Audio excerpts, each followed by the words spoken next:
This is the Fantasy Ladder Podcast, episode 50. We made it all the way to 50, and we are back after about a month's break. This Eagles fan is officially over the Super Bowl loss. It was a great journey in last season, but yeah, it was a tough loss, but definitely a lot to look forward to on the Eagles side. But enough about that. We got a really fun show after the month break or so here. We're gonna have a special guest on. We're going to have a little football sandwich of a show. We're just going to talk about free agency a bit. We're going to talk about the 2023 Oscars that had just occurred. And then we are going to talk about the NFL Combine and some rookie prospects leading up here as we are about a month away from the NFL draft. So, just wanted to remind you that this podcast is brought to you by the IDP Guys YouTube channel and podcast network. And again, I'm your host, Steve at Fantasy Ladder. So, welcome back. Once again, my fantasy football friends and family. Let's climb the ladder of fantasy football together. So, without further ado, we are going to bring on a guest who's been on the show for 3 times now. We welcome back Ryan to the show. You can find him on Twitter at Ryan Ramzarin. So, Ryan, welcome in, and please tell everyone where they can find your content. Thanks for having me back, especially for episode 50. Congrats on that, by the way. Oh, thank you. Yep, yep.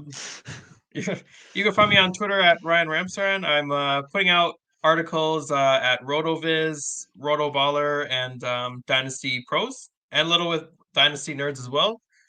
Personal life has been a little crazy, so I haven't been pumping out articles as much as I was in the regular season, but gonna get back into it soon, especially with the draft coming up and fantasy drafts for Dynasty coming up. I see some are going on already, so definitely gonna start putting out some more content soon, so you can check me out there. Gotcha. Yeah, there are some leagues where they are just total sickos who are already drafted rookies before they get Yeah. drafted. So, I actually just finished up a startup on Monday, just like a free one, just like for fun, but that included rookies. So it was kind of an interesting process to see, where some of the top rookie prospects are going. The one that I was kind of having my eyeball on for the startup, and this was tight end premium super flex, right? Was where Bijan was going to go, and he actually went Yeah. 112. So it was very fascinating. Um, it was one of these things. I actually didn't draft too many rookies. I kind of waited a little bit. I didn't want to get too hasty, but I'll probably end up being sorry about that, of course. But either way, it is kind of a funny thing. People are already kind of getting into that gear already, which again is a little bit risky because guys you think are going to be like maybe second round guys turn into day 3 guys. I remember one for me a couple years back was like Tylan Wallace. I was really excited for him. Then he fell Oh to the yeah. 4th round, and now he's just like he's probably is going to be on the roster bubble, maybe even on the bubble for like the league in general. Might just be a practice squad guy. So, it's just an interesting gamble to take. But if you really stick to your guns, sometimes it pays off, and sometimes it just doesn't.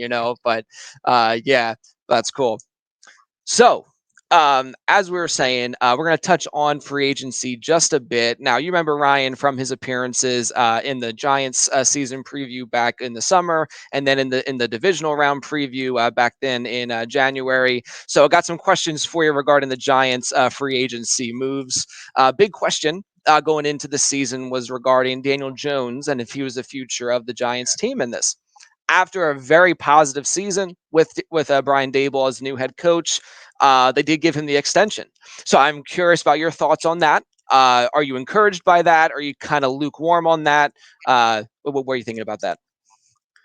I'm a little kind of in between lukewarm and encouraged. I do think he performed exceptionally well last year. I mean, he won a playoff game. He had good chemistry with the team with Brian Dable. So, and I think a big part of it, the contract's a little pricey, but the QB market is also kind of crazy right now, and the prices are going up so high. I mean, so like say they didn't extend him, what are your options there? Maybe going for like Derek Carr, or maybe trying to get into the Rodgers sweepstakes. So I'm actually okay with them just giving him the extension. I think the first thing they need to do is surround him with a little more weapons. Give the O line a little bit more work, and I think it'll be good. So I am was a little lukewarm, more on the price more than anything, because I do think he does have potential and he's going to be better than last year. I think so. I'm okay with it. No, definitely, and you nailed it. The obvious thing that they had to do was give him some more weapons, right? You're pretty encouraged by what like Daniel Bellinger showed and things like this. And obviously, Saquon Barkley, as long as he's healthy, he's a monster. But just a couple days ago, that they made their first big move. They traded to acquire Darren Waller for pick 100, I believe, this year. It's basically the draft pick they traded or they acquired.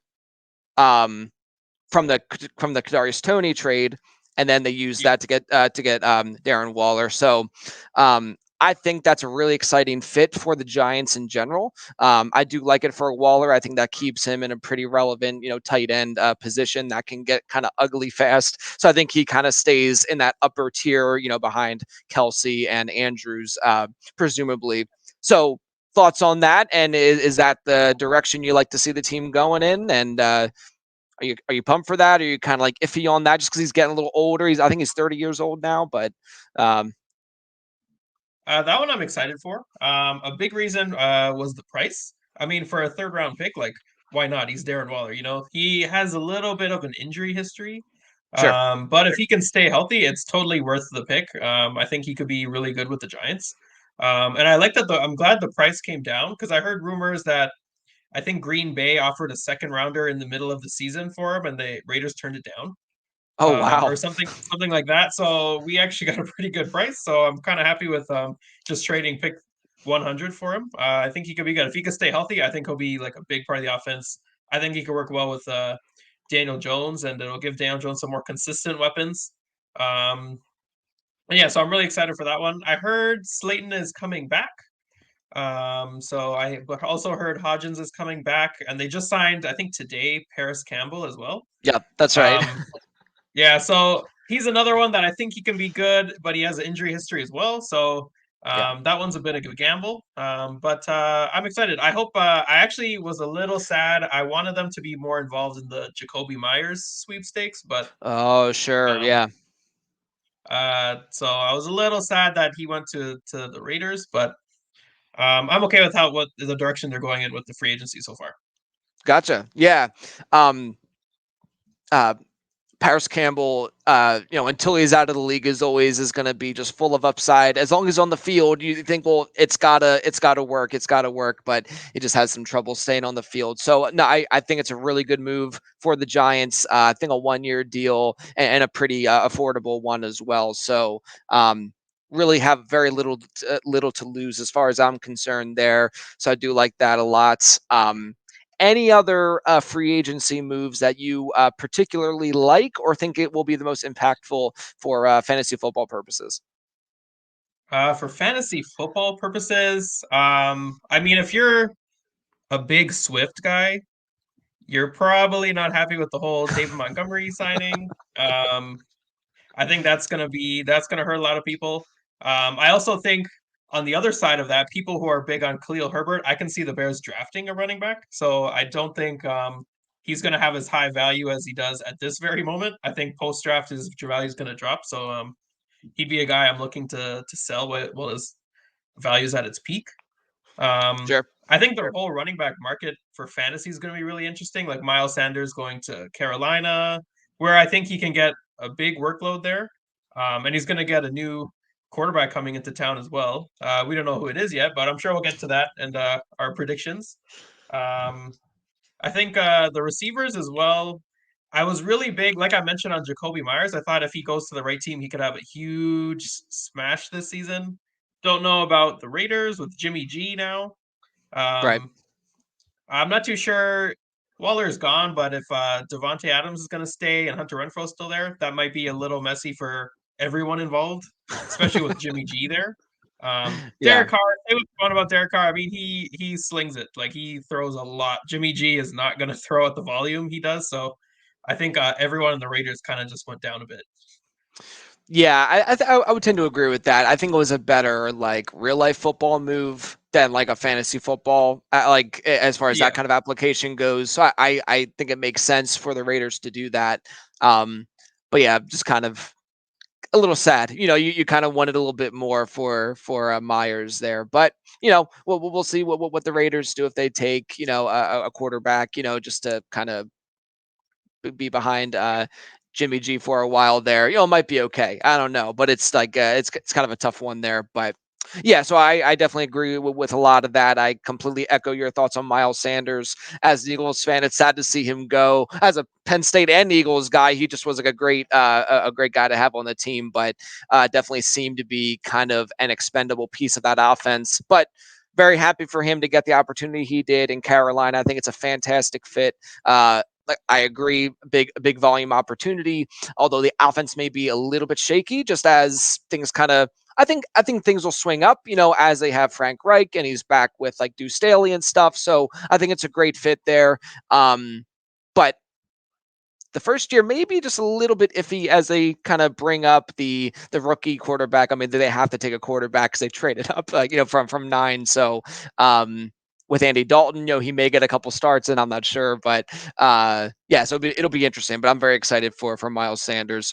On the Eagles side, they did retain Jason Kelsey, so all is right in the world there. That's pretty much all I was hoping. I'm half joking, but I'm really glad that Yeah. they brought him back because he's just an awesome player and he's a lot of fun. So and they actually were able to maintain a lot of those defensive pieces. They brought back Bradbury. They somehow kept Darius Slay in town, which is awesome. And then some of the old vets like Brandon Graham and Fletcher Cox are back. So it's just good to have some of those leaders on the team and guys from like the first Super Bowl, from a few years ago, stay intact there. So very happy with that, despite the big changes around the team with Steichen going to Indianapolis and then Gannon going to Arizona. Pretty wild stuff. So it's kind of interesting. But How do you feel yeah, about Rashad Penny? I really like the move. I really like how they were pretty quick on the running back market and got someone who obviously is a big home run hitter. I think he again, it was a pretty team friendly deal, right? Just a 1 year kind of prove it thing. And as long as Rashad Penny's been healthy on the field, he's been very efficient, very explosive.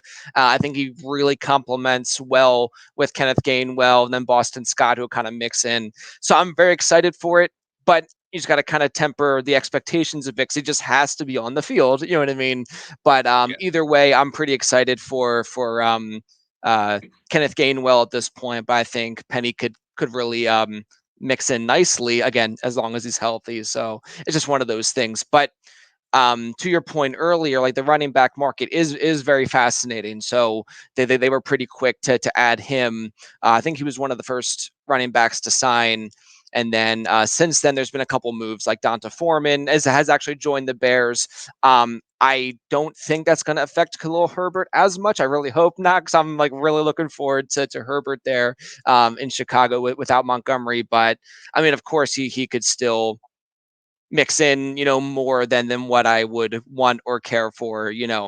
I guess I'll say this. I guess I'm glad that the Eagles took a cheaper shot on someone like Rashad Penny, who we know is very good when healthy, rather than maybe spending up for like a Dalvin Cook or something, who definitely is a good player when he has enough volume, but definitely has lost a step a little bit. So I'm kind of glad that they went that route instead of with like a Dalvin Cook, who obviously has been great for his time in the year or time in the league, but glad that they didn't like try to spend up at that position. It would have been a little bit out of character. They really haven't prioritized that much in the last several years. So yeah. So yeah, that's a great question, but I am excited for Rashad Penny to a certain degree. We've got to see how it goes and hopefully he can be healthy and be available. Yeah. So much more free agency news will be in the works in the next couple of days. So it'll be fun to see what all else happens there. But we're gonna now move on to a common interest that we have outside of fantasy football and just football in general, of course, and this would be movies.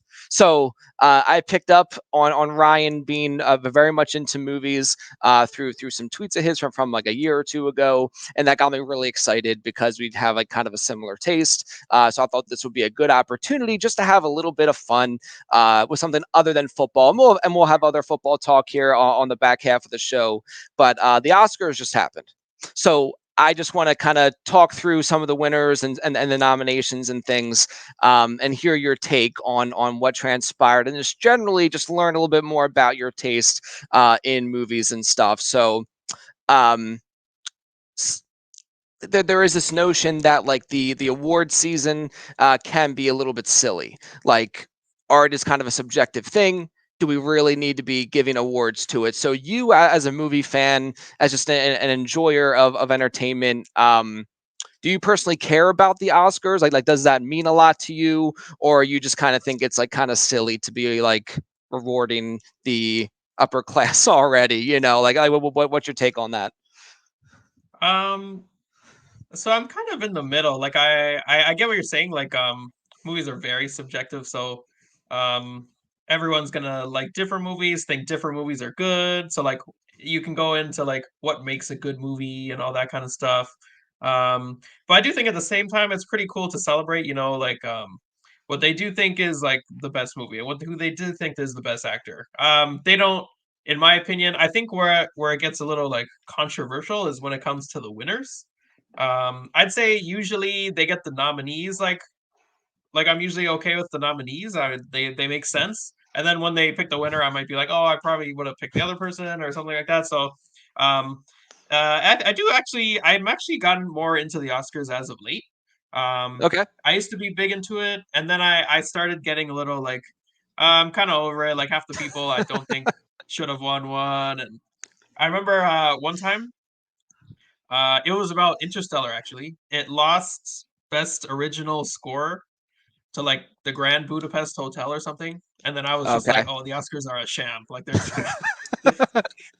But uh but yeah, I got Yeah. more into it as of late. It is cool to see who wins, and it is a fun show. So I am more into it now. But yeah, it is it in retrospect and the grand scheme of things, it is a little silly, and like I wouldn't stack up if we're talking about movie versus movie, like I wouldn't exactly stack up like how many Oscars they got, because it also depends on like what else came out that very year. What else came out? Like it's kind of hard to That's compare. So that's right. There are these years where they are just like fully stacked, and then some years where there's just like not a lot really going on that year, right? Like a big yeah, year, for example, was like 1994, just like bangers across the board for like best picture. You can only pick one of them. Like it just stinks, but that's just the way it goes. yeah, I think 2007 or 2008 was another one like that. I think the best supporting actor category that year, Heath Ledger won, of course, for The Dark Knight. But it was like yeah, any one of those other ones could have easily been the winner. It just was like a really yeah, tough crowd that year. I think like Javier Bardem for like No Country for Old Men was in the mix there. Like a lot of like really solid, and then like that was the year of like There Will Be Blood and all these things. So like really solid stuff. So yeah, it is interesting. Like sometimes I find myself like rooting for like certain movies, like Interstellar is a great yeah, example. You're like, please, like Hans Zimmer's got to win this, and then he does it. yeah. Like, what are you doing? I remember in 2016, um, I was rooting for like Ex Machina. I really wanted that to win like best Love that movie. visual effects, exactly, and it won. I remember just standing up like yes, and my wife's like, what are you doing? I'm like, I love that movie, I'm so glad it won. But now it's like, it doesn't always happen that way, but I think it's fun to kind of have a little bit of a rooting interest in them. Now as far as this year goes, did you see many of the nominations leading up to the Oscars, and were there any that you had like certain rooting interest in, or not so much? So I thought it was a big like if like my thoughts going into pre-Oscars. I thought it was a big year for like smaller movies. Like even if you look at Everything Everywhere All at Once, it didn't make a whole lot of money compared to like Avatar and some of the Oh other sure. movies that came out. Like Um, Maverick, yeah. yeah, like Top Gun Maverick and stuff. Like those are blockbusters. So Right. for it to come in and you have, I think 11 nominations or something, it was like crazy. Or even the other movie, All Quiet on the Western Front, which was a Yep. Netflix original, so it didn't even go into theaters. Like to have that come in and have the second most nominations. So I thought it was like really cool that we're not just looking at the biggest movies, but they're also just looking at like more of the quality side of it than like the quantity of money and things like that. That's right. So on the Yeah. nomination side, I like that. I thought one category in terms of nominations that there were some snubs was actually the cinematography category. Oh, okay. Um, I was surprised like the Batman or Top Gun weren't even nominated. Not that they should win, but like figured they would at least get the nom. But Right. yeah, other than that, That was my thoughts going in with nominations. The smaller movies were actually getting a lot more traction than normal. Yeah, and to that point, what I think is actually really great about award season, just even like Grammys or whatever, it just introduces you to things that you might not have been like fully aware of, or it just give you more stuff to kind of appreciate and take in, right?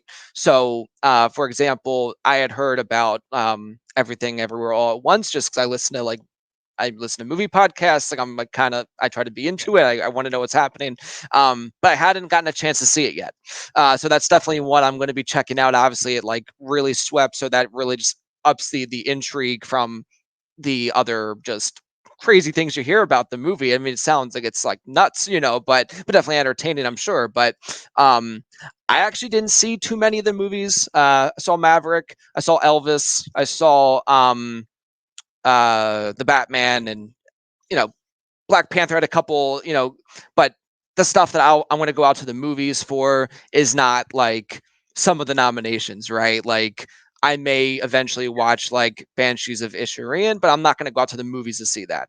I may eventually go see Tar like at home, like stream it, but I'm not going to go to the movies to see something like that with the very little free time I have and just the expense of going to the movies. I'd rather see something like the Batman or like a Black Panther cut kind of, or like a yeah, Maverick kind of a thing, where just the sound and everything is just that's what you're going to the movies for, not just like a quirky, like silly thing, whatever.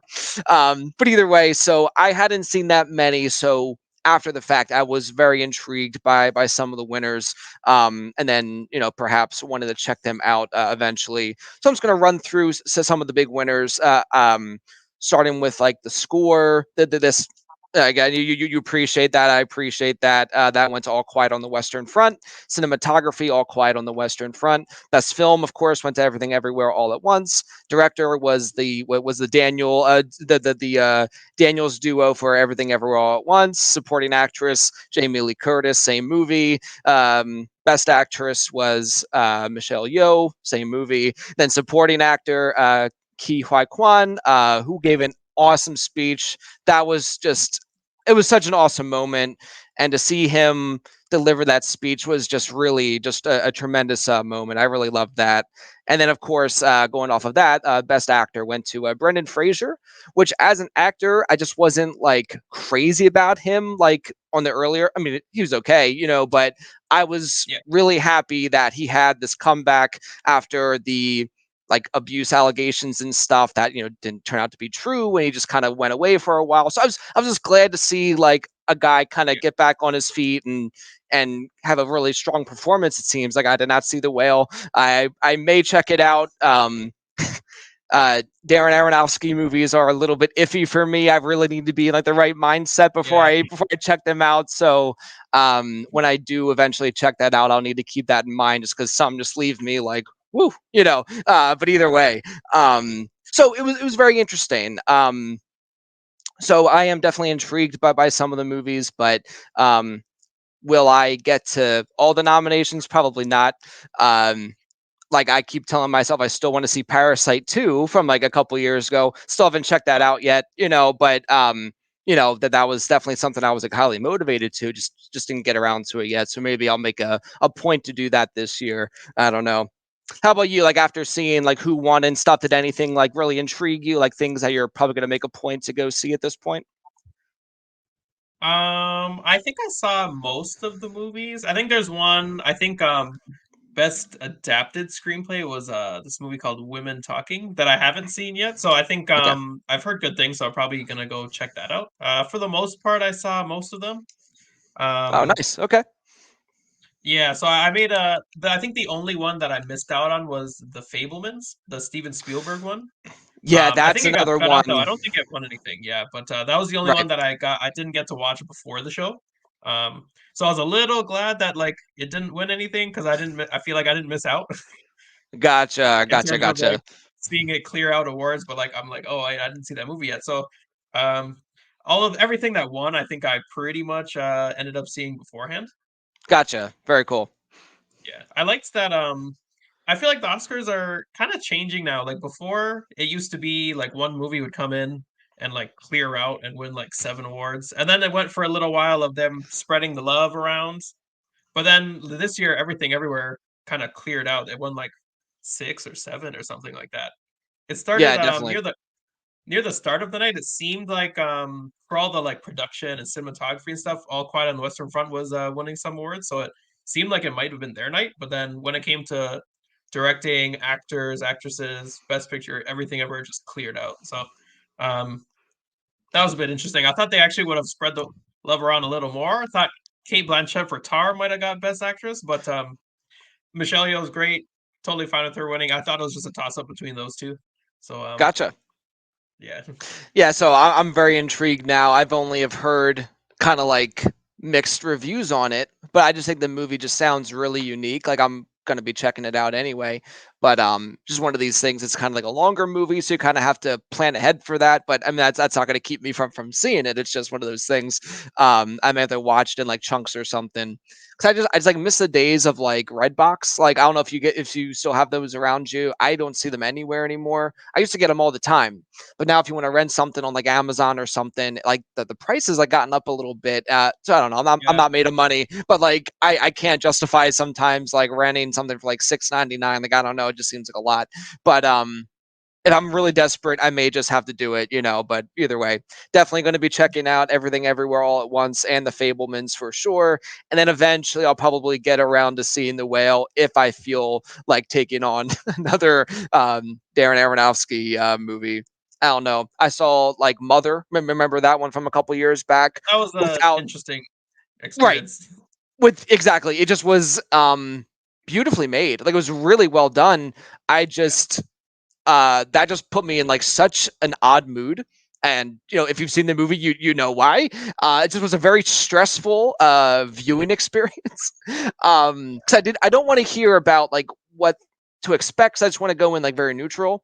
But yeah, so that just left me kind of like weirded out for a while, and that kind of left me the same way after seeing like Requiem for a Dream and like some other ones of his. So I'm yeah. just like, I don't know. I don't want to feel like cluster because I already know enough about the whale. I kind of like know what to expect a little bit. So I kind of had some things like spoiled a little bit. So like I don't know. If I'm in the right mindset, I may check it out. But either way, that's really cool though.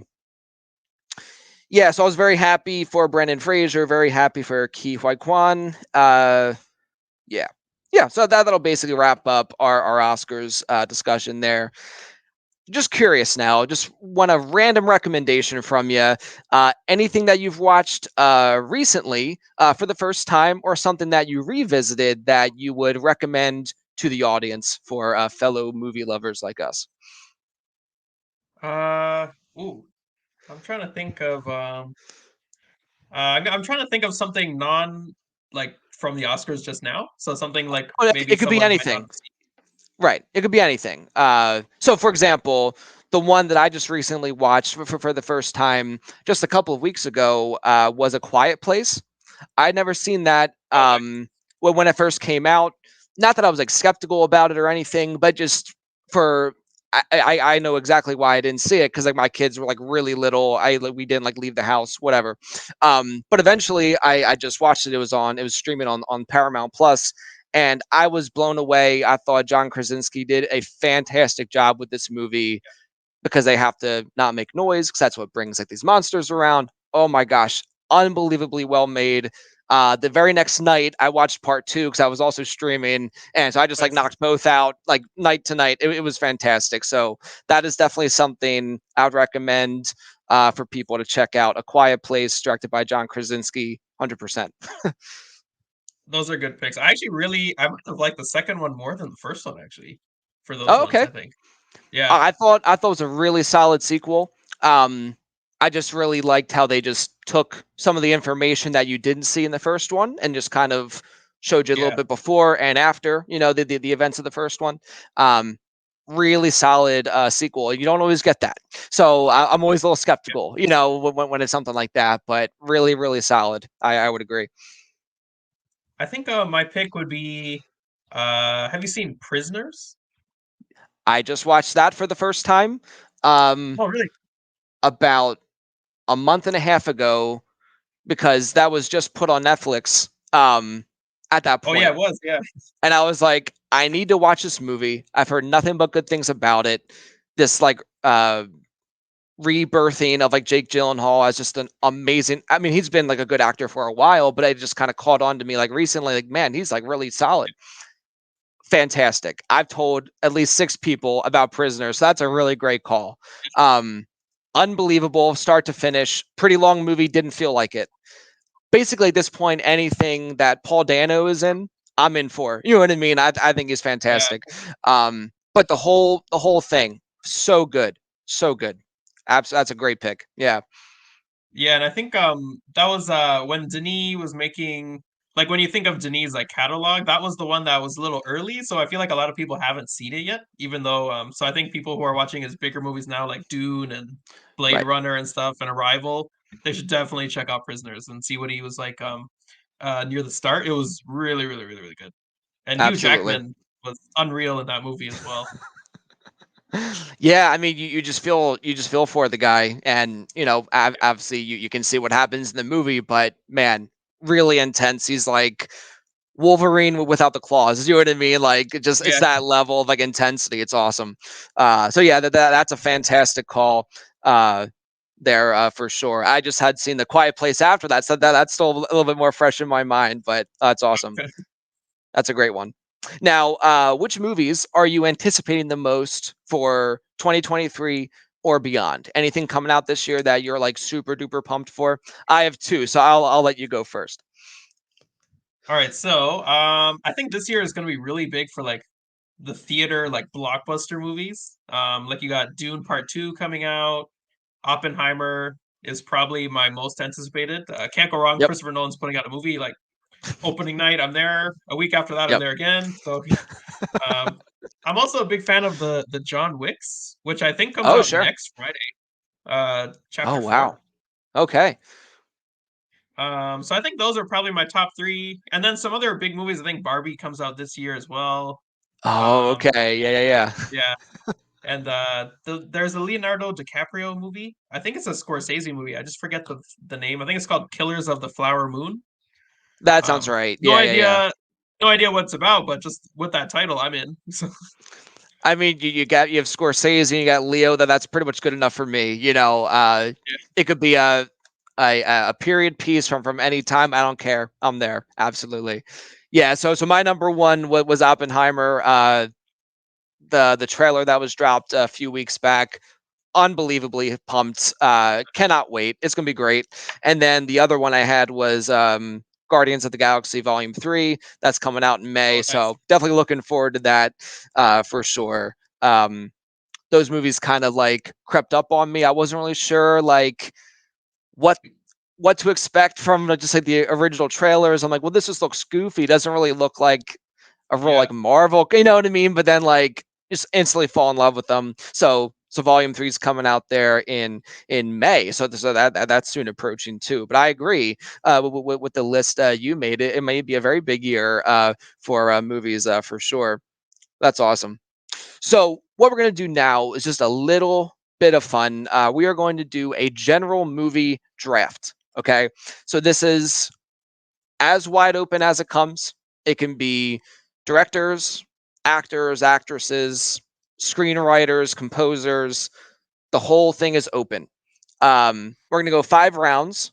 So if you pick, and we're going to alternate. So if you pick first, you'll pick fourth, fifth, eighth, and ninth. If you pick second, you'll go second, third, sixth, seventh, and 10th. So I will let the guest, Ryan, choose his draft position. So if you have a clear 101, you have your chance to grab it. And I'm getting nervous already just thinking about how this is going to go. Or yeah. if you would rather kind of double up on the value after the top 101, you can take that. So I will leave that up to you. I think I have a. I think I know what the 101 would be, but I kind Okay. of want the 2-3 turn. Interesting. Okay. So I'm gonna give you the 101. Okay. All right. That's interesting. Okay. So I have a very clear cut 101. This is just more like for me. But I think it's pretty universally appreciated as well. But I'm going to go with composer John Williams. just the scores he has across his career are phenomenal. I mean, just going to rattle off a couple. Star Wars, Jurassic Park, Jaws, Indiana Jones, Harry Potter, and he performed, amongst a bunch of others, and he performed the theme to The Deer Hunter. He didn't write it, but he performed it for the movie, Okay. which I incorporated into my wedding as guests were coming in to sit down. That theme music was playing like during that time of the wedding. So fell in love Oh, no with way. that theme. Yeah, yeah, yeah. So I fell in love with the theme to that movie. Wanted to have that incorporated somehow into our wedding, and we made it work. But for me, John Williams, I have to have him and his movie themes for myself. So I'm glad I got the number one off of my big board. But again, if I got the 2-3 turn, I would have been very happy doubling up there. So now I have to see what you take from me here. Um, so by the way, I like the movie theme into the wedding idea. I was actually thinking the same thing for my wedding next year. So me and you Oh, we're perfect. yeah, we're thinking the same thing. So I love that's it. awesome. I like that. That's a great theme too. So Yep. I I'm gonna go with Hans Zimmer at the number Oh, two. okay. Very good. I think he might be the 101 actually. So I was glad that he fell. If I Yeah. could just take like all the stuff between the Pirates movies, Interstellar, Inception, Dune, I think he did The Last Samurai, uh, I think Lion Gladiator King. as well. Yeah, I think he did Gladiator as well. Yep. Um, I mean that guy is just his catalog is just unreal with the stuff that he's put out. So I'm gonna go with Hans Zimmer for that pick. I love Oh, that. and can't forget the Dark Knight trilogy music as Of well. course. Of course. It just Classic. seems like it's just like glued to him, but you got to mention it because it is just fantastic. Absolutely. At the three turn, I think I'm gonna take the guy we just mentioned, Denis Villeneuve, Okay. the Very director. nice. So we got things like Prisoners, like we mentioned, Arrival, Sicario, Blade Runner, Dune. Oh, he So I did just Sicario too. yeah. Jeez. So that And guy just he just puts out hits. Like every movie is just hit after hit after hit. just beautifully shot too. Just like Yeah. really, he just brings out like color. And I mean, I may mention other directors too later on, and a lot of people do this kind of uniquely as well. But his just movies look very distinct and just like very like crisp. I'm not sure how to say it, but even like the movie Enemy. Did you ever see that with Jake Gyllenhaal? Enemy, yeah. That was a good Yeah. one too. So again, kind of a it's kind of an interesting movie, a little weird, I guess, just with like the big spiders and things, but really just beautifully shot. Everything he does, I'm with you. I didn't realize his resume was that deep. So I should have done I should have done my research a little bit better there. But no, that's a fantastic pick. Love Arrival, one of just a movie I fell in love with the first time I saw it. Um, Fantastic pick. Yeah, absolutely. So interesting you mentioned Hans Zimmer. He was my tight tier second option for composer. So very Okay. solid pick there. I think it is very interesting that we both went composer to start because I don't know. There's just is a big list of like directors and really good actors, strong actors and stuff. But for me, like I don't know. It's a really top heavy composer list, and then like a lot of good stuff too below them. But that's very fascinating that we both went composer. I did not see that coming, but I think especially with the two we mentioned, those themes just are just as important to the movies as the visuals and the characters are. So that's really fascinating. I really enjoy that was your pick. Um, Very cool stuff there. So moving on to 4 and 5. Um, I think I have to grab Christopher Nolan. We kind of touched on it before, but every single one of his movies I enjoy greatly. They are completely rewatchable from Memento to Interstellar, Inception, of course, Batman trilogy. Um, very rewatchable, which is kind of impressive because of the length and the big themes involved, right? Like even Tenet, how he can have this concept of one story going this way and the other going this way and blend them Yeah. together is just like mind blowing, but it's fantastic. Like a lot of those movies you just want to watch right away again, but it's like, oh crap, like 2.5 hours have gone by. So can't always have the time for that, but uh unbelievable. Christopher Nolan, love him. So I'll be very happy to take him there. And then with the quick turnaround, I will also grab. I'll take Quentin Tarantino as a screenwriter. Um, the way he can kind of incorporate dialogue into his movies, it really makes them fly by very quickly because you just get so interested in just the unique little details and things like that he can bring out. Obviously, Pulp Fiction and Glorious Bastards, Jackie Brown, True Romance was a movie he wrote, or did the screenplay for, but didn't direct. Another one I love. And another one where like just the list goes on and on, just classic after classic after classic. Reservoir Dogs, Django, and Kill Bills, of course. So yeah, I'm a big fan of Tarantino as a writer and how he can kind of bring out that dialogue and make the characters come to life for sure. Okay, so let's hear what you got with 6 and 7. So 6 and 7, both of those guys were like next on my list. So great picks. I actually just heard Tarantino like just finished his last script apparently. He's That's apparently right. making Yeah. one more movie, so excited to see what goes on with that. Excited to see who he cast too, because he said it's based around a female lead in the 1970s. Oh, I think it's called interesting. The Okay. Film Critic or something like that. So interesting to see who they cast and what the story is. Sad it's gonna be his last movie though, but I'm hoping he's just saying that, and then after making, he's like, you know what, I'm gonna make like one or two more. But No, I'm with you. It's like why stop? But again, it's his yeah, life. He's got to do his thing. But man, yeah, just so much enjoyment. Yeah, but yeah, I was very sad to hear that too. He's working on his last one. I'm like, oh come on. yeah. I for pick 6, I'm gonna change it up and switch over to the actor actresses side. Throw in DiCaprio. I love that. So we just mentioned Django. So you got Django, Inception, Shutter Island, The Aviator, um, Wolf of Wall Street. Of course. Yep. That guy's a machine, man. And every time he'll like put out an amazing movie, amazing performance, then he'll kind of like hibernate for like 2, 3 years, but then he'll come back again and just put out another like huge movie. Really excited for that one this year. No idea what Yep. it's about, but I'm in. So he's definitely my pick with number 6. Yep. Absolutely. I love that. Yep. Number 7.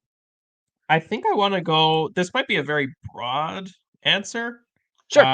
If I picked like A24 as a Son of a. That's a fantastic pick. I'm really angry, but that's a great pick. yeah, No, that counts. That counts. Yeah, yeah. Part of the uh things included are like production houses, right? So well, you can explain what they are, but I'm all about this pick. I love that answer. yeah, I think A24 is slowly like taking over, man. Between I think they start out their hits like with like Hereditary and Midsommar and stuff like that, and Yep. all those Robert Eggers films, so like The Northman and The Witch and stuff like that. And then at And the this Oscars, lighthouse. I mean, when you have they were mentioned in like half of the speeches for like Everything Everywhere is A24, The Whale is A24, and those two movies pretty much cleared out like the last six Wow. Oscars for I the didn't. night with between the actors, actresses, and Best Picture. So Yeah. um yeah, it was a Yeah. They, big night for they A24. I think they're slowly taking over. absolutely. Yeah. It's such a strong pick. The direction that those pretty much any movie that's been made by A24 that I've watched, I'm like, oh, this is fantastic. Like really original stuff, really unique stuff. Like the Roger Eager stuff, like the Lighthouse. Like that was a real weird Yeah. movie, but very entertaining at the same time. Yeah, no. So I really like the direction that's going in. Everything's very unique, really solid, and really tight stuff. Like Hereditary, another just movie that will give you the creeps, but is so well done. Uh, the Yeah. first time I saw that, I actually was on a plane, so that was Oh just it was wow. a whole weird experience anyway. But yeah, I was flying uh either home or from London actually. So I actually watched Hereditary and then Lady Bird. It was kind of a weird like double feature I gave myself there. But yeah, after Hereditary ended, I just had to like sit there and just like look out the window for a while. I was like, I need some sunlight or something.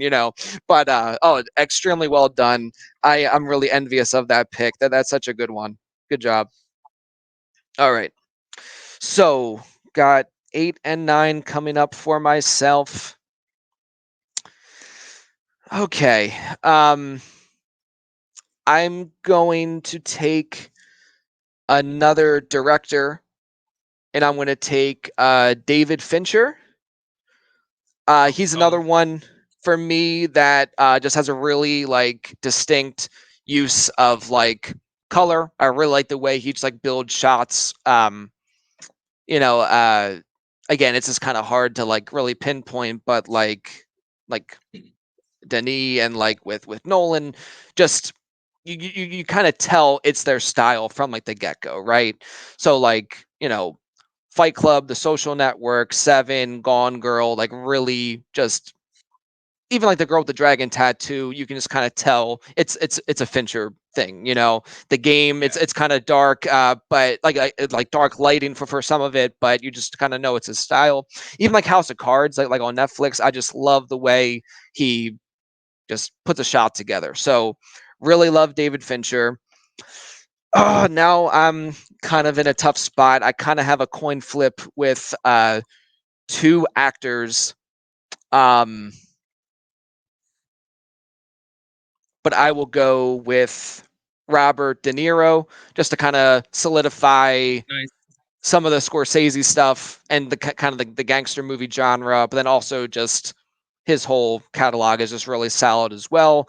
Even like Meet the Parents, he's just really hilarious in that, even though he's just a very intense guy and like a lot of stuff he does. Um, I will take Robert De Niro, kind of get the Godfather Part Two, Goodfellas, and things like that. So that'll round out my draft there. So very curious to see where you go with number 10, and then we can rattle off some like undrafted free agents so that we may want to pick up here in our make believe league that we have here. Oh sweet. One of my last picks are not a he doesn't actually have a big um catalog, but I Okay. think he's very underrated. Have you heard of Gareth Edwards? Oh, just remind me real quick. Who's that? He made Rogue One. I was gonna say that's the guy who made Rogue One. But I didn't. I was just having a brain fart there. But that's what I was thinking it was. But I love Rogue One. I think it's my favorite Star Wars movie, which is really saying a lot. Me too. Um, but I am obsessed with Rogue One. It's your pick. I'll let you talk. Yeah, oh, me too. I saw Rogue One and I was so into it. He also made that 2014 Godzilla movie. Oh, Um okay. and both of those movies look so distinct and so real. Like one of his big things are like he does these huge sci-fi movies, but he purposely tries to make them as real as possible and only films from like human perspectives and things like that. They also have more of like a darker tone and stuff. Like if you watch Rogue One, it seems it doesn't even seem like a the same tone as any of the Star Wars movies. It's like more of like a That's right. darker movie set in Star Wars. So I really like his style and his movies, his the look and the tone he goes for. So I love that. yeah, not the biggest catalog, but he only really has those two big movies and this other small movie called Monsters, which is Okay. really old. Not really really old, but yeah, I like where he's going. Like his style. I think he's working on a movie with the guy from Tenet, John David Washington. It's going to be like a sci-fi movie. Not don't really have any details about it, but excited for whenever that comes out because he hasn't done anything since Rogue One, and that's been a while now, like maybe 4 or 5 years ago, I think. Yeah, yeah. I think yeah, it would have been 5 years ago. Yep. Hmm. So yeah, he'd be my last pick of the draft, my sleeper pick. I love that. Yeah. So, real quick, I just wanted to touch on who I was kind of debating there between Robert De Niro or another. Really love Christian Bale, really love Brad Pitt, but Denzel Washington was also someone who I was like really considering there. Um, so I think like Denzel would be like I'd be willing to drop a lot of fab on. You know what I mean? In that case, I think Pixar definitely has some room as a production house. I think that's just a really solid group of movies that have been put together there. Then one last one. Well, I'll let you say a couple if you had any left in your queue. I also had Brad Pitt. He crossed my mind. Christian Bale also crossed my mind. I figured between um Hans Zimmer and you picking Christopher Nolan, I feel like a lot of Bale was like covered half of it That's was right. already covered. So I was like, Yeah, so then I was really thinking between Brad Pitt and Gareth Edwards with that last pick there. Brad gotcha. Pitt is just awesome, man. That guy's timeless. He could be in anything all the time, even like the It's smaller really, movies he does. yeah, Like he or I also Matt Damon crossed my mind too. Um, yep. Absolutely, because they can both be like very intense, like action oriented, but also just like really hilarious. Like Brad Pitt and like Burn After Reading just cracks me up. Um, and like the Cohen brothers kind of crossed my mind as well. But I figured, well, at least yeah. I'll think about getting Brad Pitt there. So yeah, he was at the top of my actor list for sure. Um, Aaron Sorkin as a screenwriter was up there for me. Um, John Hughes as a director, kind of a movie producer. I love a lot of those like coming of age, like 80s, and just kind of like family oriented kind of feel movies like Home Alone and stuff. Another John Williams, Home Oh, Alone. I love the theme of that too. yeah. But yeah, so uh, really broad category, obviously, a lot to pick from, but I think we got a really solid draft put together there for sure. All right. So that was fun. Now, Yeah, that was great. uh, oh, one last thing I wanted to mention about movies before we talk about rookie picks. Have you ever played the game on the internet called Framed? It's kind of like Uh, Wordle. is that so? It's a Wordle, but I guess they show you like just like one Yeah, like frame for a movie, but it could be like anything, right? that's right. I've heard of it. So every day it's a new puzzle to solve, but they just show you a single frame and you have six guesses to guess what the movie is. So I'll just say I did it the last 4 days. I've only gotten one right. So Oh, it's either like you've seen the movie or you haven't, kind of a thing.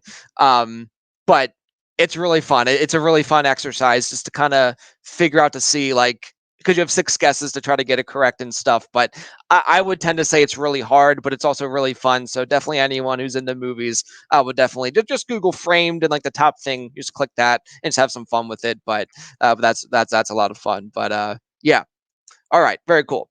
So now we're going to get into the nitty gritty, talking about some rookie prospect talk, just kind of coming off of the NFL Combine and the pro days that had just taken place, or that are taking place still, and will continue to take place here. Um, so Ryan, obviously you do a lot of dynasty writing, and have for a couple years now. You're an avid, dynasty and Devi player, and things like this.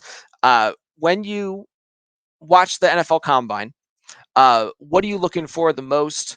Uh, what drills stick out the most to you? What's most on your radar when you take a look at and kind of collect all the information from that? so I think it definitely depends on the position. Yes, for So, sure. like a lot of the drills I find that they run, like some of the positions, the drill doesn't really apply to them. So, like you don't need to look at certain ones. Even ones that I think is a little overrated is the dash, the 40-yard dash. I actually Okay. think just because that's more of like a top speed in a straight line, but how often are you gonna do that in a game? You know what I mean? That's right. Like, so that's why I think, especially for receivers, things like the agility and the cones are a lot more um, interesting to me. Or the 10-yard split or the cones are way more interesting to me than the actual like 40-yard dash, for example. But I feel like a 40-yard dash is like one of the staples, and like that's the one that like a lot of the prospects are measured by. Even though I actually think it's actually not the most important out of all the other after all the other drills that are there. No, for sure. So yeah, I think it definitely depends on the position and which drills apply more.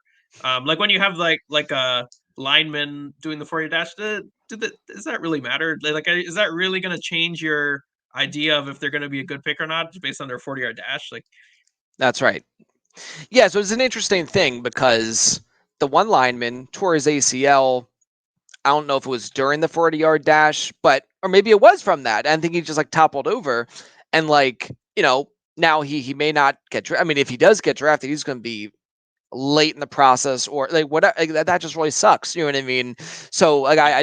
I really wonder about like the practicality at certain positions, or if players will even like defer to even participate, when just things can go wrong on these kind of like, oh, now it's your time to run real fast when you're not warmed up or whatever. You just got to just endlessly do jumping jacks or whatever on the sideline until you're up. I don't know, like it's just like ridiculous. But I don't know. Is that something that you see could happen like in the future? Like, do you think players will just like not want to participate as much, kind of like how players don't participate in like bowl games? Because like every little bit can help raise your draft stock, but then a little injury or a little moment can create a devastating injury and can really plummet your draft stock. You know what I mean? Um, do you think that's something that some players would just kind of say, "Nah, thanks for the invite, but I'll pass. My film kind of speaks for itself," or do you think guys will still just want to always gain an edge, regardless? I think it depends on where you are and where you think you are in the draft process. So I think certain guys um because a lot of the teams they really like the combine and like to see how athletic these guys are. So I think a lot of people know that they can really boost their draft stock with how they perform at the combine. Whereas others are gonna take the more conservative approach and like especially after seeing the injury to like a lineman, like I think people are gonna a lot of the linemen especially are gonna say like I'm not running the 40-yard dash next year. Like what's the point? Like you know what Right. I mean? So I think they're gonna start maybe not completely um avoiding the combine as a whole, but I think they're definitely going to just be very selective with the drills they actually do.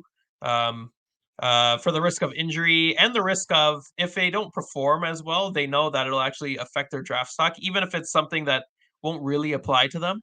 Like in real life in the game, they know like with the scouts, they really look at the scores, so it could actually only hurt them in the end. So I think they're going to be a lot more selective with what they actually end up doing going forward.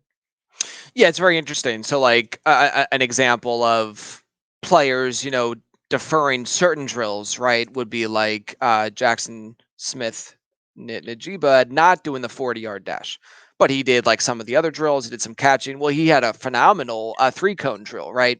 And I think in that case, I mean, it could only potentially hurt his draft stock if he ends up running like a slow 40, but you see what he can Exactly. do Yeah. on film.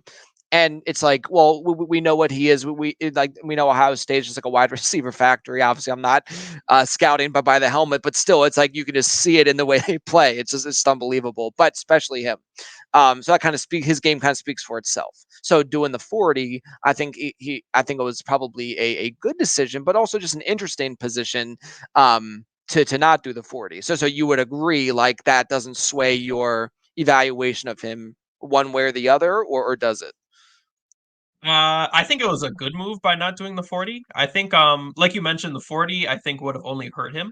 Okay. Because I think his 40 would not have been that great, and then scouts would have been like, "Oh, this guy's actually not that fast." But when you look at how what he did in the agility drills, like the three cone and the, I think they I saw the times and he was better than Cooper Cup at both. Oh So when wow. when you see things like that, and his I think it was on the three cone, he almost mimicked OBJ his three cone or something like that. So like when you see agility, I think is way more something that's going to be applied in the game than actual like straight line speed. Right. So I think the once they saw the agility score and the film and his route running and things like that, they're gonna I think he had a really good comment. I think he actually stood out by not doing the 40. I think the 40 actually would have hurt him just a little bit. Maybe as a whole, he still would have got a plus, but I think Yeah. he has a bigger plus by just completely not even doing the 40. It is so interesting because it seems like it's such a like a sexy thing to like see. You know what I mean? Like speed, like you can't teach speed, you know what I mean? But like John Ross. It like he has the record Yeah, for the 40 and just was not like a complete player. Maybe maybe he was just better in college than what he actually at Washington than he was actually in the league or injuries or whatever. Or like Tyquan Thornton. Like if he didn't run as yeah, fast of a 40, I don't know if he's a second round pick. But then again, like last year there was like 13, 14 wide receivers drafted in the first 2 rounds. Like that was pretty crazy. Anyway, but yeah, still, if he didn't run as fast as he did, like I just don't know. So it's a very interesting thing to me. And the jury's still out on him. I think he's okay. I mean, he just has to get more volume, and then we'll know better in the New England system, obviously.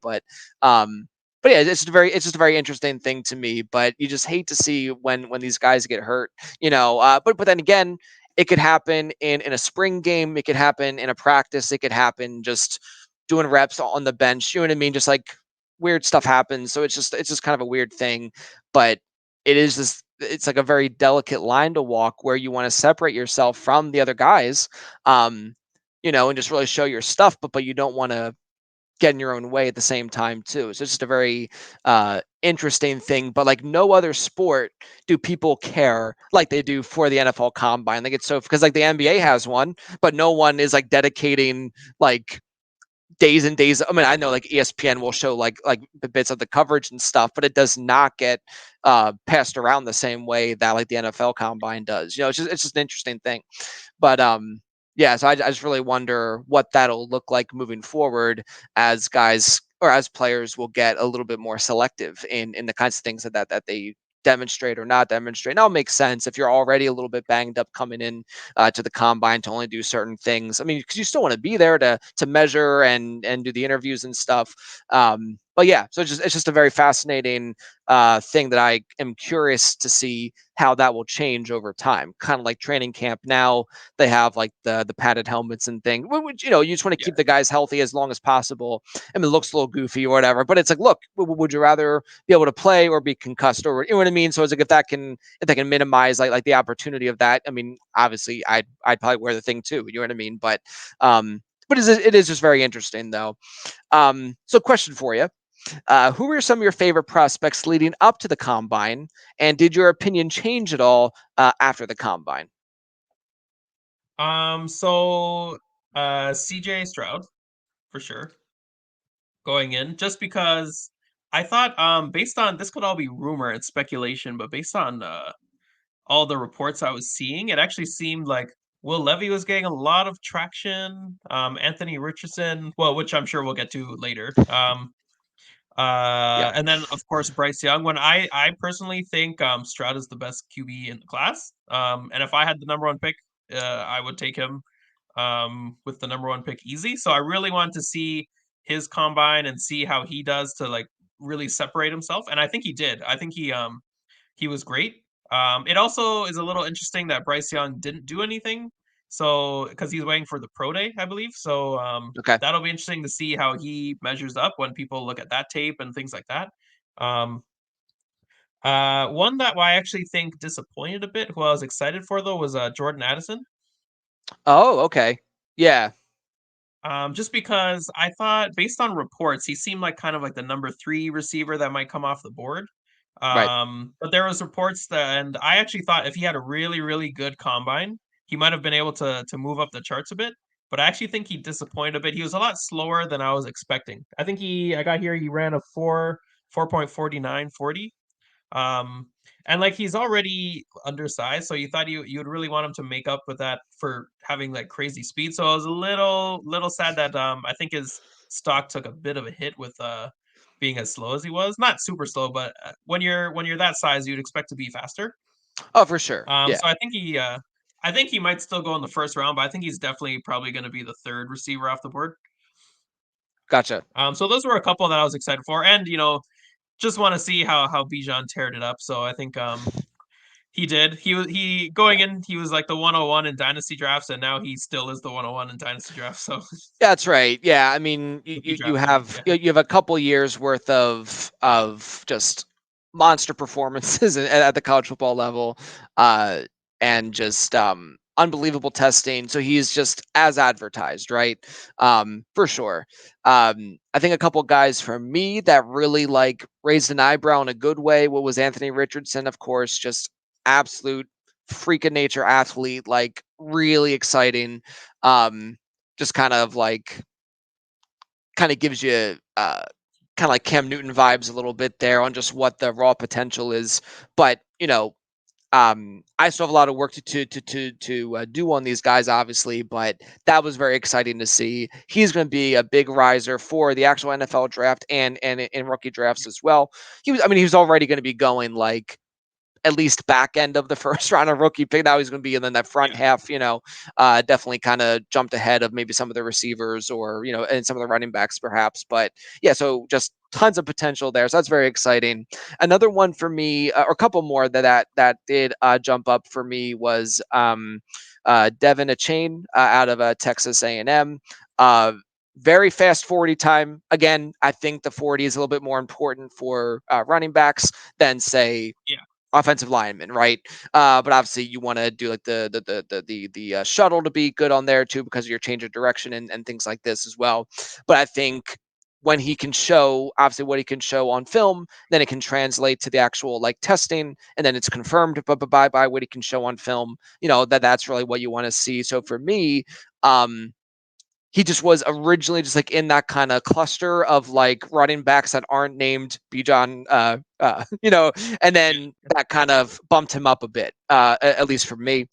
And then Darnell Washington, like that guy is just an absolute monster. Again, a pretty Yeah, I got strong him. tight end class is what it looks like. But he tested a lot like uh, um, Jelani Woods of last year, just a monster of a man, but can still fly down as far as the 40 goes.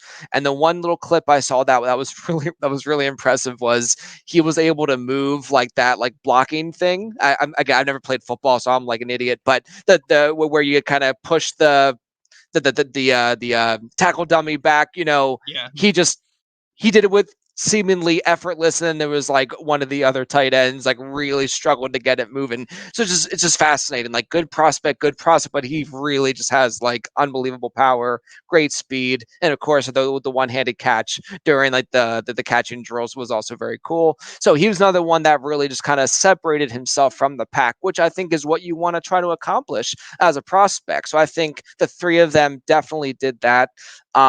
Anyone else sort of catch your eye as far as that goes? So I had Darnell Washington as well. That guy, yeah, he's just a freak of nature too. Zach Charbonnet, Okay. Yep. I had him. I think he had a really good 40. And he seems like a really good size at running back too. I have here. He's about 6 feet, 214 pounds. Looks good in film. I think he's going to be one that's going to be really interesting. I think this whole running back class is going to be really interesting. Outside of Bijan, who's of course going to be, I think, first rounder for sure. He's going to be an Yeah. interesting one because I'm not too sure. I feel like a lot of different teams could use him, so I'm really interested to see where he actually gets drafted. Um, Oh, absolutely. Yeah. some people were. I don't think they'll do it now, but maybe the Eagles were thinking about it. Some people had that, but I Yeah. think It, oh no, yeah, yeah. yeah, Go go ahead. ahead.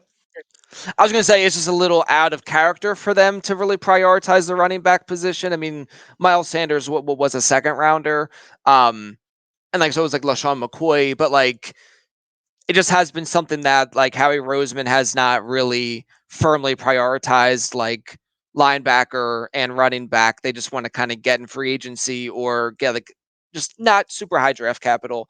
Um, so obviously I think Bijan is kind of like outside of the norm. Like I think he would probably be worth it. Um, but they're sitting at 10 and at 30 now. So it's just interesting. Like I think 30 would make more sense rather than 10 from just a general team building standpoint. But I mean, he may not be there at 30. You know what I mean? So if you really want Yeah, him, you're gonna have to hope you can get back in like ahead of 30, you know what I mean? And they just probably don't necessarily want to do that just for a running back, if that makes sense.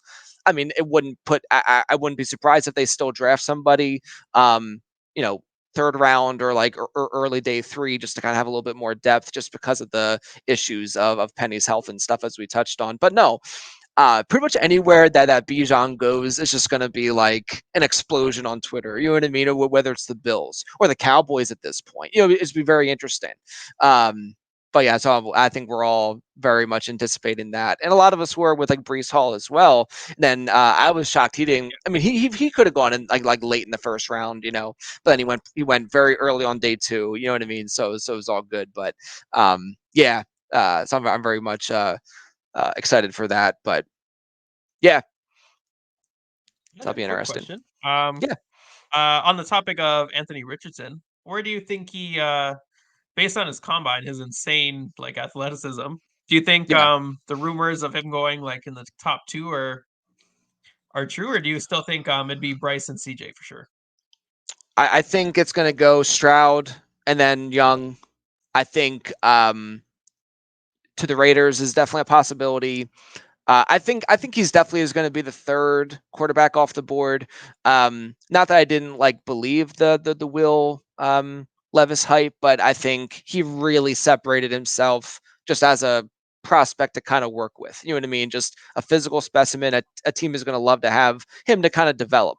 So I think like in the Raiders, it's a perfect fit because you have Jimmy Garoppolo, who's just kind of vanilla, but he can definitely keep you in games and stuff. We can really develop Richardson behind someone like that.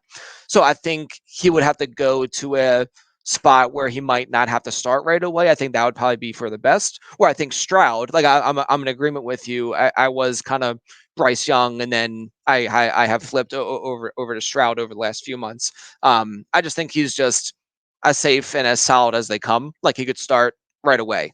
Um, and then just obviously if he goes to the Panthers, they have some work to do as far as like rebuilding like the overall roster and stuff goes.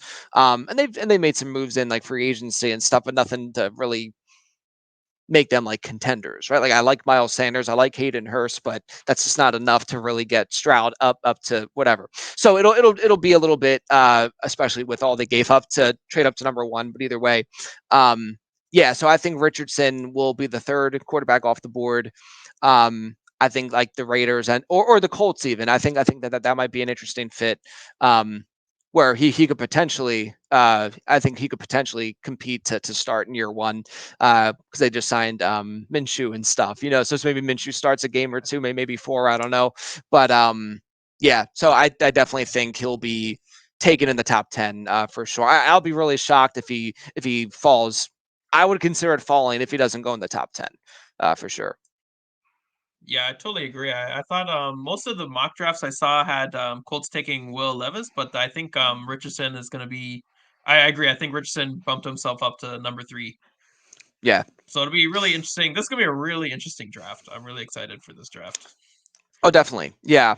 Um, Yeah, I don't know. I think there was like some chatter about Levis going like number 1. I just don't think that makes any Yeah, sense. Like Stroud is just yeah, so solid. Just has really been just solid is just like the only word that comes to mind. Makes very few yeah. mistakes. Just he's just great. A team would have just like a ton of confidence with him. And not that Levis is bad. It's just I just think Stroud and Young are just more like sure things. Richardson just has so much more upside, and then he's fine. He could even be a top 10 pick too. But no, I think definitely the Panthers, Texans, Colts, and Raiders would be kind of kicking themselves if they don't come away with quarterbacks there. You know what I mean? But we'll see. Yeah, for sure. So, any players that you think particularly hurt their draft stock coming out of the combine? So I mentioned Jordan Addison before. That's right. I thought he was solid, like going into the combine, and then after the combine, I think his stock kind of dropped a bit. Um, and then Keyshawn Boot, we Yep. I don't know what happened with that guy. Like 2 years ago, we thought he could be like they had him like for like Devi at least was like up there with JSN. You know, like they were like competing. Sure. Some people had him above. I wouldn't say he was above, but some people were ranking him above. And I mean, since he went to LSU, I don't know, the production just went down, and then the combine, he was like really slow, not really explosive, and like coming off an already unproductive year, I think his stock like really plummeted. I think he's for sure going round two, but I think it's going to be like late round two now. It's not going to be like an early round two guy like we thought before. So I think he took a big hit.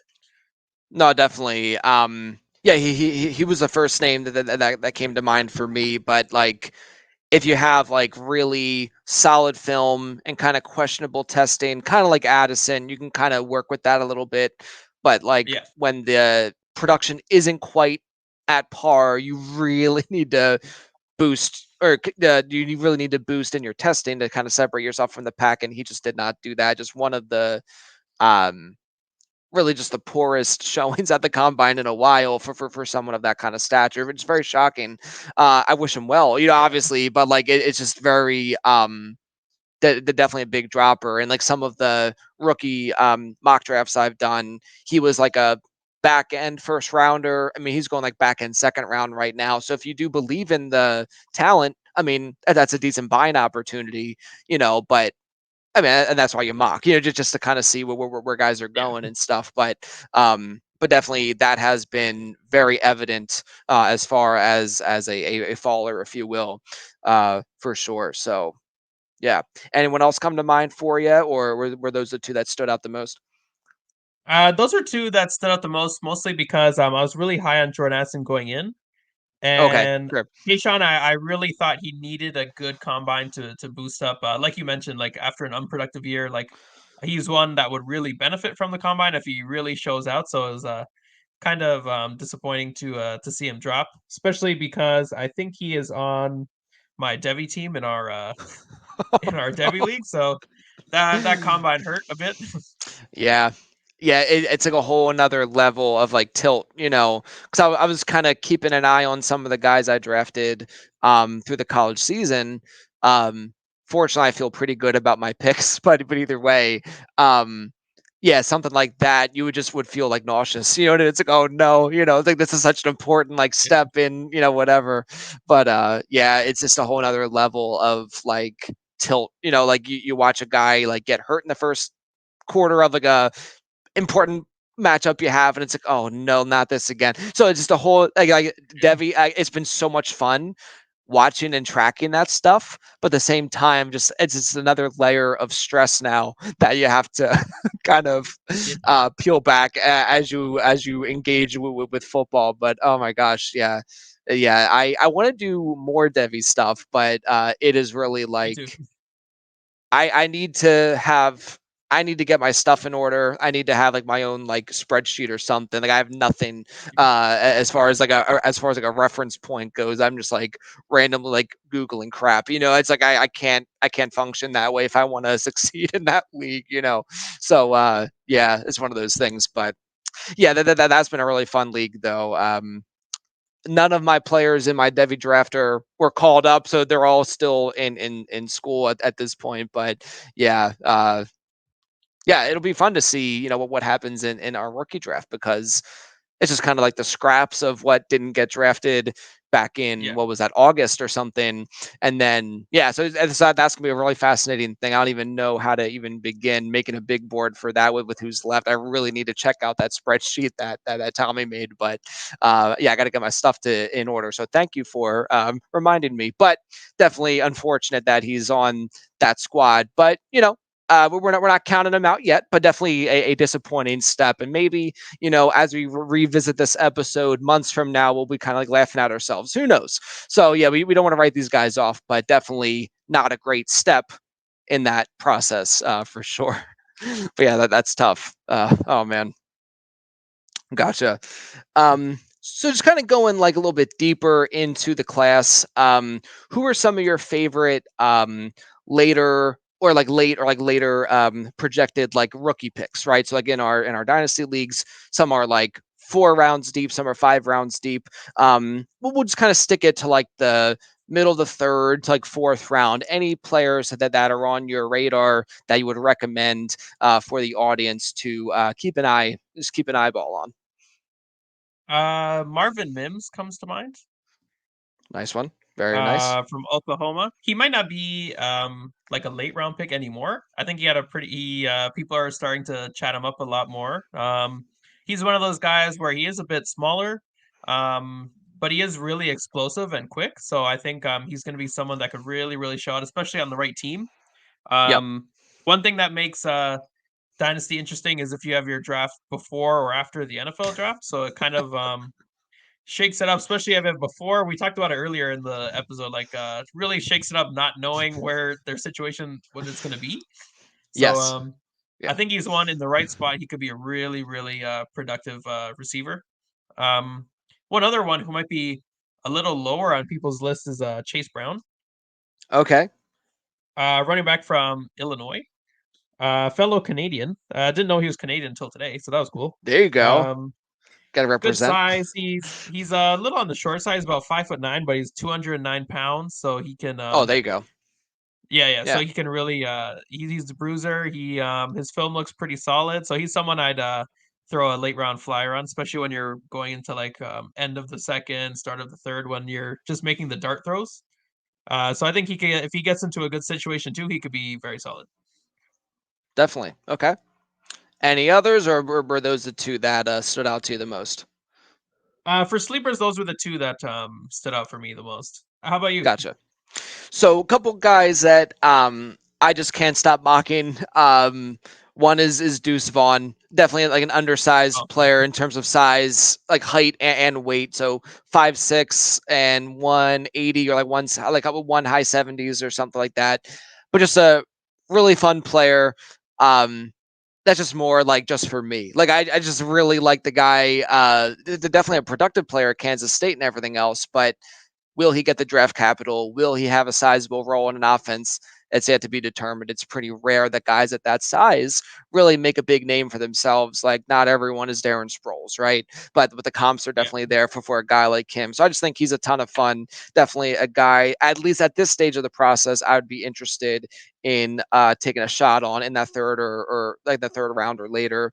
Another guy who didn't test um, very much or if at all at the combine. So, definitely want to see how the pro day goes and just kind of revisit his film and things like that, just so we can make an informed decision. But at least at this point, I would still be interested in getting him. But you always want to be willing to be flexible, right? yeah. Like last year at this stage, I was obsessed with Justin Ross and I didn't really Mm. care about the medical concerns. The NFL obviously did because he went undrafted and he spent the whole rookie season on IR. But I mean, I was touting him as like, oh, smash him in the second round. And thank gosh I didn't do that once my rookie drafts happened. But, so the point is you can really like these guys, but still be willing to pivot because you may just be able to get them cheaper, or to take a shot on them, depend on the size of your league, how deep like your taxi squads are.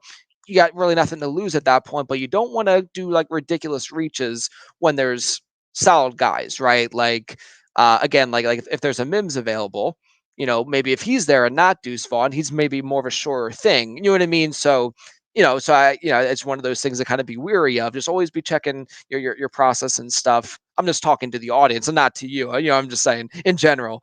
But so Deuce Vaughn, and then also for me, I just can't shake Parker Washington out of Penn State. He is banged up right now. He didn't play in the Rose Bowl. But he is just who I've sort of given him the nickname of like thick Sterling Shepard. You know what I mean? Just a guy who can do a lot on the field, but definitely a little bit bigger size than Shepard. But he just has like phenomenal ball skills. Catches everything. He's just got a couple of like real highlight circus catches. And maybe some of my Penn State bias coming out here, but again, he's a guy that is just full of upside and again could fall in the draft process because he's banged up right now. I think it's an interesting buying opportunity, but he's definitely a guy to have on your radar in that late third, kind of fourth round of your rookie picks or of your rookie drafts rather. Um, but he's a guy I would be very excited about. Very good athlete, but still just want to see how the rest of the process shakes out, because again, he could fall in the draft because of medical concerns as well. But those were the two that come to mind, just two guys that I just am very excited to draft, at least right now. But definitely will keep an eye on Marvin Mims and Chase Brown. Was more familiar with Mims at this point, but Chase Brown is someone who I will have to do a little bit of work on, even though I am familiar with the name. So great calls there. Yeah, so that'll do it for this episode. Appreciate you coming back on, Ryan, for your third appearance, of course. So it won't be your last, but yeah, just if you could remind everyone where they can find you on Twitter again, and just remind them where they can catch your content when you are putting it out. So you can find me on Twitter at Ryan Ramsaran. Content on RotoViz, RotoBaller, and Dynasty Pros and Dynasty Nerds. Gonna start writing a little more. Got a little busy as of late, but with combine and draft coming up, gonna start putting out some more content soon. So check it out, and also starting to put up some betting content. Now that NFL is over, I started a little late in the NFL season, so I only did a few for football, and I'm switching over to NBA while NFL is on break. Oh, Um, perfect. Okay, yeah, so putting a lot of the content on Twitter. I also put a little bit of it on Medium as well, just for like picks like that. So I'm gonna be putting out some of that content as well. excellent. Now, I know you're a New York Giants fan. Do you have a favorite NBA Yeah. team? So I'm a Dallas Mavericks fan. Oh, very nice. Okay, very cool. Yeah. Very cool. When I was most people assume I'm a Raptors fan because I'm like 30-minute drive from Toronto, but and like Okay. only team in Canada. But when I was younger, Dirk was my favorite player Oh, like of all absolutely. time. So Yep. I was just naturally a Mavericks fan from the get-go. So I love it. Yeah. So I'm a Sixers fan, just from the Philadelphia area. Just I like all the Philly teams, for better or worse, But either way, um, but the Mavericks. I mean, how can you not love Luca? And then the combination of Kyrie and him, that's looking pretty good. So yeah, I low key have always kind of rooted for the Mavericks, specifically because of Dirk Nowitzki. It's so funny you mentioned that. He was one of like the first players I kind of like really remembered like being specifically from Germany, and I have like German like roots and stuff, so that was interesting to me. Big fan of Dirk. I actually have a several years ago, the Mavericks had a alternate jersey where it was green. I think it was one of their first like alternate oh jerseys that, yeah. that were green. Like now that color is a little bit more incorporated more frequently, but it had kind of like a bubble letter like Mavs on it. So it wasn't like the old like sharper or like what the cowboy hat or anything like that. But so I have a Nowitzki jersey, so I'm all about Dirk. So I love that.